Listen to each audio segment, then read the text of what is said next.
Welcome, foolish mortals, to another episode of the HitchHiking Host Show.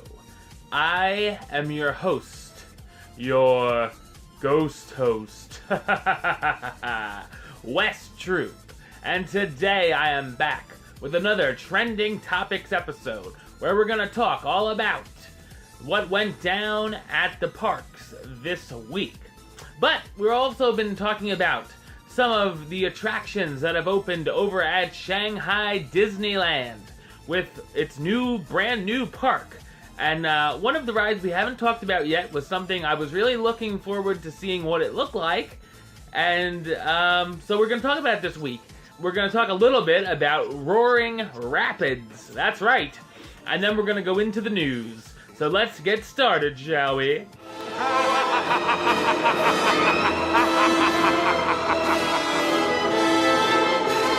Alright, so Roaring Rapids obviously starts out when you board your River Rapids vehicle on the dock. You go through the large rock formations, much like the usual kind of River Rapids rides. And as you go along down the river, you see some ancient carvings and artifacts, as well as some boats as well. And then you go up the hill, much like most of these type of rides. And then the ride really begins. You pass through some more of these rock formations, and then you start to go down some rapids. Nothing, too steep or anything, just rapids. And then you enter a cave where you hear a loud roar, and you think, uh-oh. Well, if you've seen the pictures, you know. As you go further into the cave, it does get darker, and then you go down a hill, not like a Splash Mountain type hill or anything like that, but like a little, chute, and then you end up in the lair of this crocodile/lizard-like beast who has green eyes, huge teeth, roars, and then he opens his mouth right near the riders. Of course, you make it out alive. Well, most people. And you go through more of the rapids as you escape the cave, and then there's one big final drop at the end. Just, like another little drop. Nothing huge, like I said. And then you pass by some rocks that are covered in mist, kind of like the end of Big Thunder Mountain Railroad. So that's pretty much the ride. To describe it, the river, I've always liked River Rapids rides since I was a kid. Especially Hershey Park had one in Hershey, Pennsylvania, called Canyon River Rapids. That was the first one I ever went on. That was my favorite for a long, long time. Until they got rid of it. Then now, it's not my current favorite because it doesn't exist. But unfortunately, they got rid of it. But I always enjoyed it as a little kid. Always loved the River Rapids rides. I haven't gone on lately at the parks because I hate the changing and all that. If I would do it, I would do it at the beginning of the day. And then change into clothes, but then you gotta carry around wet clothes or get a locker for the rest of the day. So it's just sort of like a pain. It's because you get drenched. You don't just, like a log flume, like Splash Mountain, I have no problem going on. But with the River Rapids rides, you get drenched unless you somehow luck out.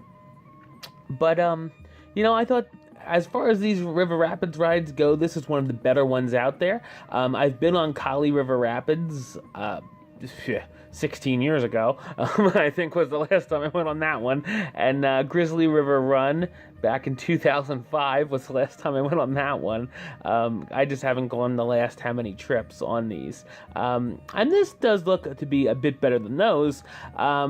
Not as, in my opinion, the best one I've seen on video of is the Jurassic Park River Rapids ride in Tokyo in Universal. That is a very hard to beat ride. I would love to go on that one day.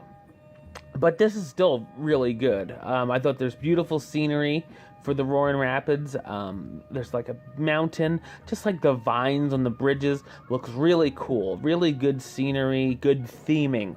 I love the animatronic lizard, of course. When these videos were first coming out for Shanghai Disneyland, I saw a video of it like in the first few days, and the lizard wasn't like working at all, and I'm like, don't tell me that's what it's gonna be like. But luckily it's fully operational now. It looks great. I love that it turns its head and roars and comes like it's gonna snap at you. Awesome. I love that kind of stuff. And I like the little drops. A lot of the older River Rapids rides never had the drops. And other than the ones at Disney or Universal or whatnot, I can't think of any that actually have drops around in regular theme parks. So that makes it a little bit different. But yeah, Roaring Rapids, it's kind of like your normal River Rapids ride, but with that huge monster in the cave makes it so much cooler. So would I ride this? Of course I would, because I would love to see what that animatronic beast in the cave looks like. So yeah, I would enjoy checking out Roaring Rapids if I was in Shanghai. Okay, well, now we're going to move on to the news, and we're actually going to continue with the water ride theme. We've been discussing the possibility and rumors on the ride since June, but Disney has now confirmed that when Typhoon Lagoon returns from refurbishment early next year, there will be a new ride to experience. Misfortune Falls. The new attraction will be a lengthy family raft ride that will tell the story of Captain Mary Oceaneer, a treasure hunting heroine who got stranded on a Typhoon Lagoon years ago by a storm. During the 2-minute raft ride, which is the longest raft attraction in all of Walt Disney World, obviously, Splash Mountain doesn't count. Riders will embark on a journey through Captain Oceaneer's past before plunging into a whitewater adventure where they can see unique artifacts that Captain Mary Oceaneer collected on her many treasure hunts around the world. Yeah, I enjoy the Typhoon Lagoon. I haven't been there, once again, I haven't been there in a long time. 2005 was my last time at Typhoon Lagoon, because I just haven't gotten over there my last few trips. But, yeah, I enjoy Typhoon Lagoon. This sounds like a fun ride. It sounds like there's not a whole lot we know about it, but it sounds exciting at least. So I would definitely check out that ride if I were to venture over to Typhoon Lagoon on my next vacation. Now, heading over to the Magic Kingdom, Princess Elena of Avalor, which I have no idea who she is. She's a Disney Channel princess. I'll admit to not watching the Disney Channel. Very little, if any. But anyway, not the little kid shows anyway. She will be making her first appearance at Walt Disney World this week on August 11th, when a special royal welcome show will debut on the Cinderella Castle forecourt stage at the Magic Kingdom. After the first showing, the new royal welcome for Elena of Avalor will be presented several times daily at the park from August 12th and will feature Cinderella and Prince Charming welcoming this new princess to the Magic Kingdom. Princess Elena will then arrive accompanied by a troupe of regal banner carriers and musicians and will perform the song My Time from Elena of Avalor television series, which now is airing on the Disney Channel. But of course, I don't really have a whole lot to say about that, but for you Princess Elena fans out there, however many there are, I'm not really sure. I assume she's pretty popular if they're giving her a royal welcome. By the way, the first show on August 11th will be on the Disney Parks blog streaming, so you will be able to see it. So if you're a big Princess Elena fan, make sure you check that out. And then, of course, you can meet her at the Magic Kingdom.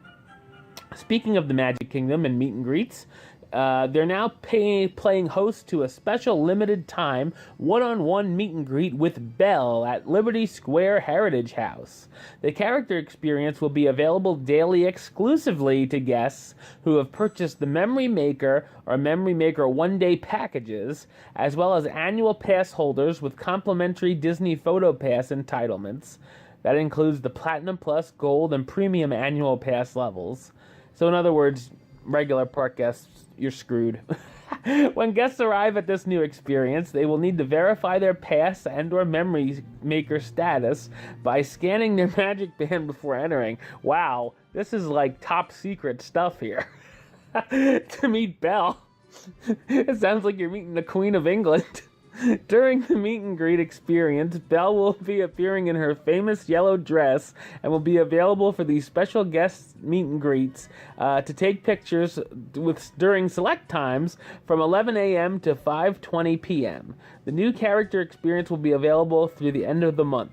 Yes, so for those of you who don't get a chance to get a picture with Belle during your vacation somewhere, or you don't get picked to do Enchanted Tales with Belle, you can have this special meet and greet if you meet those qualifications, of course.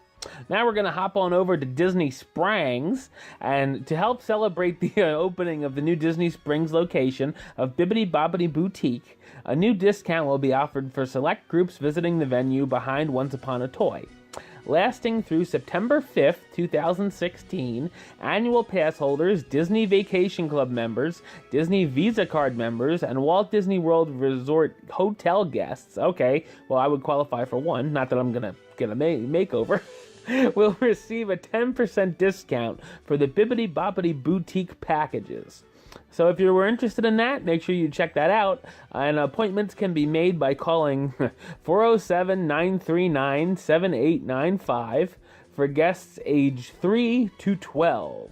And the discount applies only at the Disney Springs location. So if you were looking to take your little one to the Bibbidi Bobbidi Boutique, make sure you check out that discount. Now we're going to sell our souls and go over to Universal. We're going to sell out, where the Incredible Hulk coaster has officially reopened at Universal's Islands of Adventure. Though the actual ride is basically the same, the coaster has been completely retracked and features new vehicles, lighting effects, and even a reimagined queue. Ooh. You know, I've actually never been on the Hulk coaster. You guys know I haven't been to Universal Orlando in a while, since 2011, and the last time I was there, it was closed because they were having problems with it, and I was only there for one day, so I didn't get to go on. I would have gone on, but I didn't, and the time before, I don't know,